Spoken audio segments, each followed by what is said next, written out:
Hi everybody, Alexis here with another installment of Real Ghost Stories from a paranormal researcher and investigator. I'm going to tell you about going back to the prison and going back to the insane asylum. When we went back to the prison, we set everything up in what used to be the warden's office, and we started walking around, teaming up two by two. Me and Bob went upstairs to the very top floor where the most dangerous criminals were kept. We saw what looked like a guard walking around in his uniform. He went into one of the cells. We followed him, of course. Yeah, like stupid people usually do. And ghost hunters don't usually have, too much intelligence when it comes to following a ghost. Okay, so we did what we always do, followed the ghost. He went into a cell and disappeared, of course. Gone. So we sat down on the cot or the bed and we started asking questions, and with our ears, we could hear the answers. We asked, "Did you commit the crime that you were found guilty of?" And a male voice came through and said, "Yes." We said, "Did you kill someone?" "Yes." "Did you kill more than one person?" "Yes." So we started our count like we always do, counting to ask how many and asking the entity to please stop us when we hit the right number. Well, he stopped us at 15. He killed his entire family, went next door and killed the family that lived there. He had 7 brothers and sisters, and he killed all of them in their beds while they slept. He also killed his parents. Then he went next door and killed the family that lived there. When we asked him why he did this, he told us the devil told him to. Yeah. We then set a candle down on the ground, on the floor, and said, "If you're still here with us, please make this candle move or blow or go out." The candle went out. We then set our EMF detector on the floor, which is an electromagnetic field detector. It tells us that the electricity in the room is getting higher or lower. We told him, "This little box can't hurt you. Please stand near it." When he stood near it, the numbers started going crazy.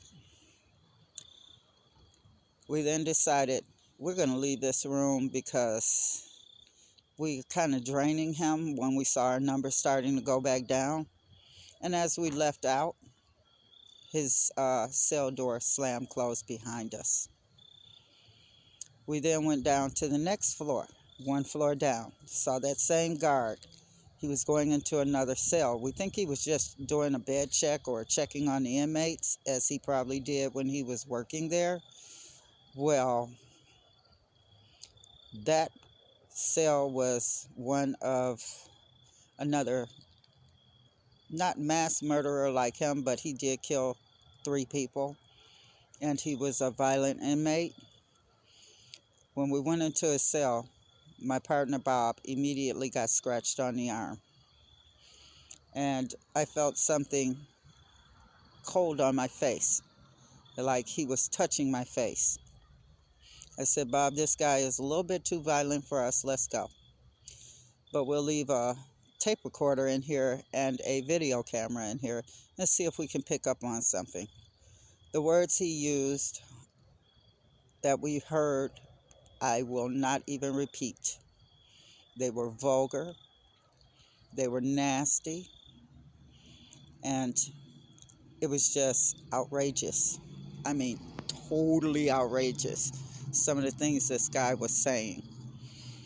So when we got back downstairs to the warden's office, a couple of the tech people who were sitting there, who watch the cameras and watch, to see what's going on and make sure that everyone is okay in case somebody needs help on another floor, told us there's something going on in the basement. We go downstairs. Now, the basement to a prison is usually very, very big and confusing. The first thing we noticed was we hear something rolling, and it's a laundry cart. This laundry cart came flying at us. Bam! We moved out of its way just in time. We put the laundry basket into one of the rooms and propped something up against the door. Now we can hear this basket hitting up against the door, which means somebody is literally pushing it. There's no one in these rooms. So we decided to send 2 other people down there, and 2 females decided they volunteered to go downstairs. I didn't think it was a good idea, but they insisted. I said, okay, your ball is big enough, go down there. They came running back up the stairs 5 minutes later, telling me that they had been touched. They had been touched on their breasts, their behinds, and in their crotch. And they were leaving. One girl got into her car, manned up, and came back in. The other girl was new to our team, and she never came back. She actually stopped ghost hunting, and for 5 years after that had to speak to a psychiatrist because it did something to her. Okay, it really screwed her head up. But she had come to us from another team, so we thought she was pretty good. She had had 10 years of experience and never came back. Never ghost hunted again. When we went back into one of the other cells, it got so cold in there that our camera equipment literally was freezing up. It wouldn't work. Our hands were getting cold, our bodies were getting cold, and we couldn't stay in there. When we left our camera in there, our camera froze, but our recorders didn't. Our recorder picked up on, again, more vulgar voices, but what we heard was something that sounded like if you were to take a big piece of meat and stab into it. What we were listening to was 2 inmates fighting and one stabbing the other one. When we went back and tried to find out when this incident happened, it was 20 years before that, and the energy was still there, reliving it. This leads into going back to the insane asylum. As I was walking around one of the floors in one of the buildings, Bob was on another side. He was always my partner. He was on the other side, and we could see each other. We could look over and see each other. That's always one of the rules, really. Unless you're manning up and going somewhere alone, you usually can see your partner.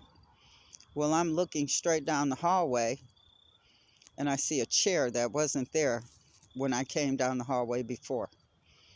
This time it's got a nurse on it. She's standing on the chair. There's a noose, and she literally hangs herself in front of me.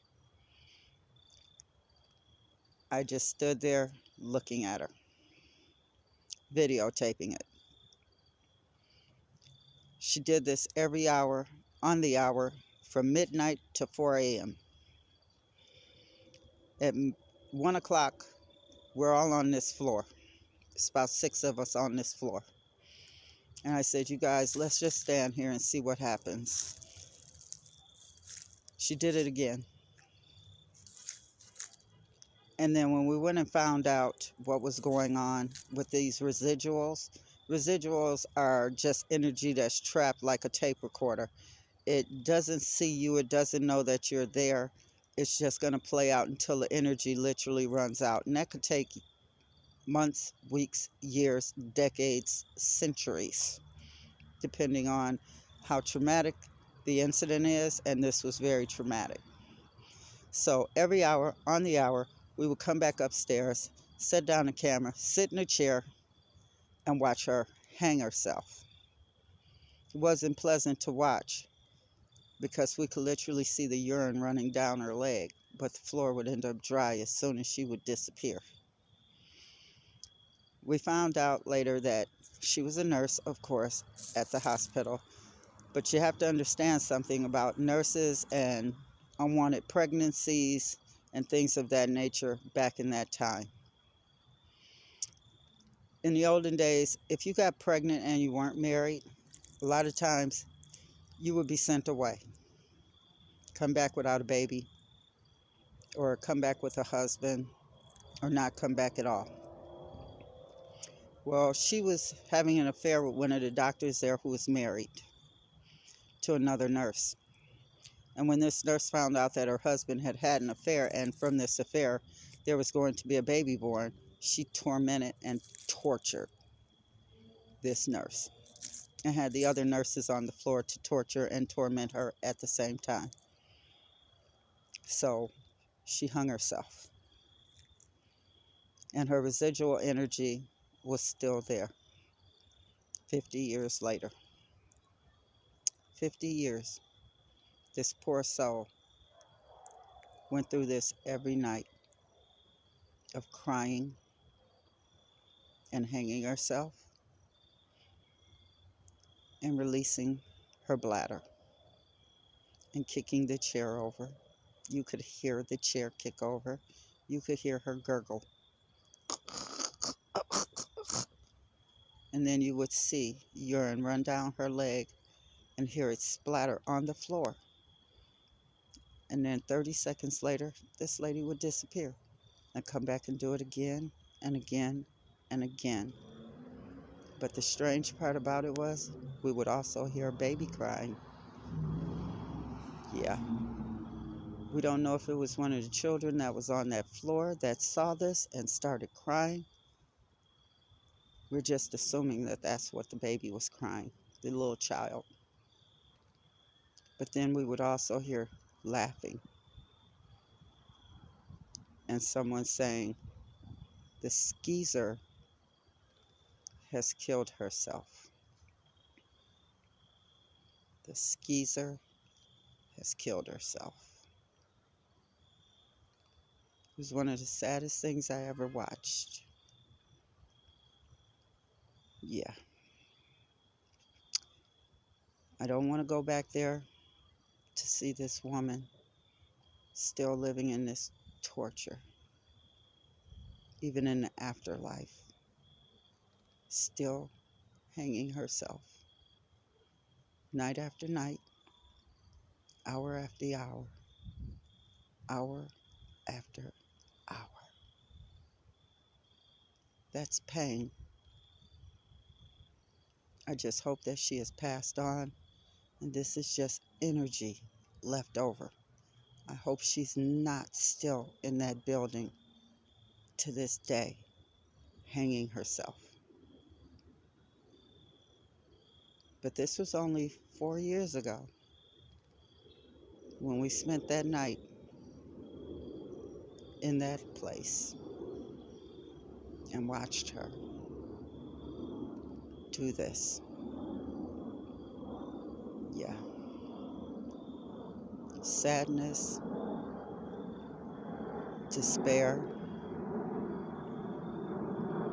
and hearing someone be so cold and callous about someone taking their own life simply because their husband did something wrong. Footnote: the doctor that she had the baby she was pregnant by, 2 weeks after she killed herself, he shot himself in the head in his office. He didn't survive. Yeah. Until next time, I meant to tell you all of these stories are not going to be happy ones. Until next time, love, peace, and positivity. Send it out there. It'll always come back to you. Next time, I'll tell you about some stuff that my sister did to me during Halloween time. Oh, yeah. How about taking me out dressed as Bozo? Yeah, I'll tell you what happened next time. Bye.